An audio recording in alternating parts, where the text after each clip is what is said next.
Hi guys, so sabi ni Sir, lagyan ko daw ng sponge yung DIY wave maker para kontrolado ang tubig ang buga lalo na at planted tank siya, sana mapansin. Dried tubi, dried tubi, dried tubi. Ano pang hinihintay mo? Add to cart ni drip, checkout mo na yan. Huwag mo kalimutan ng hashtag DripMadeMeBytes. So ang ginawa ko na lang is nilagyan ko ng elbow na may kadugtong na 3/4 na PVC pipe. Tapos hinarap ko na lang siya dun sa likod para papunta rin sa likod yung tubig niya at hindi sabog-sabog. Kasi alam niyo naman na malakas siya.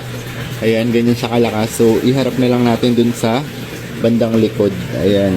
So hihigpitan ko lang to para hindi matanggal.